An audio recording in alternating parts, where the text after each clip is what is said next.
Hey guys, the Langbanger here.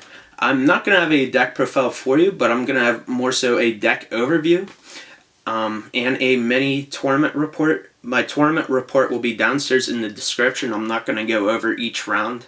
But anyways, I finally decided to play in an event this year. I did play in Indy, but outside of that, I haven't done anything for the entire year of 2011. Like, no locals. I did play in another regional, but I was using like countdown, so I don't really count that, and I basically tied every round, and that was just retarded. But anyways, I went to the Columbus, Ohio regional this past weekend. I used plants just because I wanted to get my invite, wanted to get it out of the way. Well, at least try, because I figure, well, if I want my invite, I may as well just use the best deck and stop just putzing around with lower tier decks. I mean, that's truly my goal, is to, top a regional or a YCS with a lower tier deck. I just have a feeling that feeling you get from doing that is just much greater than topping with plants or agents or Karakuri or whatever.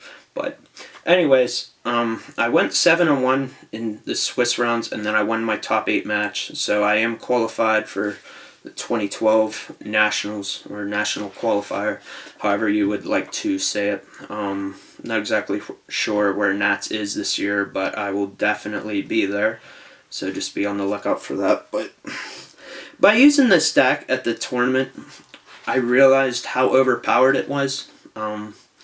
Just by being a spectator basically the whole year, I knew the deck was good, but I didn't know it was this good.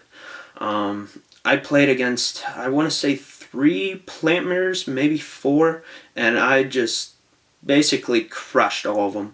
And what it comes down to, at least what I saw, maybe it was like the opponents I was playing against, if you drop your hand first, your opponent's just going to come back and beat you. Because there was a lot of times where people would just make Zen mains, or people would make, go Tengu 1-for-1, and I'm like, oh, too soon, Junior, because then I just came back and I simply beat him. And it just makes you wonder about the deck, because someone like me, I mean, I definitely don't consider myself a great player. I mean, I do have 17 or 18 regional tops now, but, I mean, honestly, I did 0 testing with plants. I sleeved up the deck. I did 2 matches on Friday with friends, and that is all that I did, basically, like this whole format. And I went 7-1 with the deck, and then won in top 8. So, just goes to show you how powerful the deck is. Now, do not get me wrong.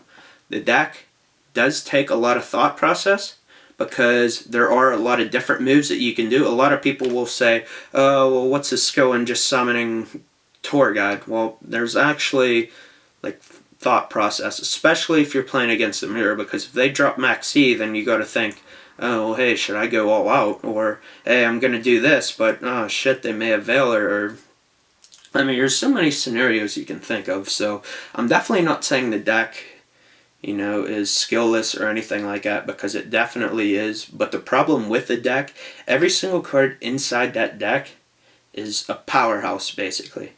I found out how good enemy controller is. People went Thunder King, set a card past turn 1. I'm like, that's fine.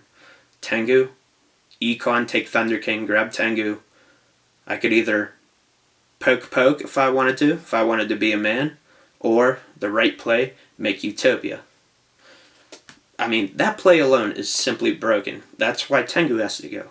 It just generates so much advantage. It's giving you free fodder for your enemy controller, free fodder for your glow-up bulb, and then the glow-up bulb effect after that for Spore. I mean, the results are endless. I mean, Tribute for Caius, grab a Tengu. There's so many scenarios to where the card's just beyond broken. Tour Guide, that's another card. I mean, even Debris Dragon and Dandelion. Like I said, every single card inside the deck, it's just a powerhouse, because you can think, oh, well, hey, well, I can side these cards and beat it. Well, that's no longer the case, because I actually sided in the stun. I took out all my plant counterparts, which is Spore, Dandelion, Glow-Up Bulb, Debris, Dandy, Foolish, 1-for-1, and I think I did Avarice too, and I sided in 2 Deep Prison, 2 Bottomless, 2 Fossil, 2 Cyber Dragon, and think like mole. I may have been off a card on one end, but it's just simply broken because everyone sides in their DD Crows or Dimensional Fissure, and I'm like, that's fine with me. I mean, people did that all regional. People sided in stuff to beat the plant matchup. Well, it's no longer plants anymore. I mean, it was a stun conversion side, and it absolutely tore up the tournament. So, I mean, that's really all I have to say about the deck. It was definitely fun, but I can see right now that the deck needs to get hit, and hit hard.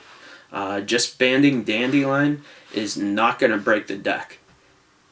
It would have done that in the past when people didn't use Tour Guide and Tengu in there, because then definitely the deck would not be able to operate. But now, if you really think about it, how often do people use Dandelion? People do, but it's not like abusing anymore just because we have Debris at 1, and simply because if you go foolish Dandy, summon Debris, and they have Max C, well, you're going to get boned in the mouth. So, I mean, you just got to play smart. So that's why I say there's thought process there, but it's just broken overall. So let me know what you guys think of the tournament report downstairs in the description, and that's all I have for you guys. So thank you guys for watching. Peace.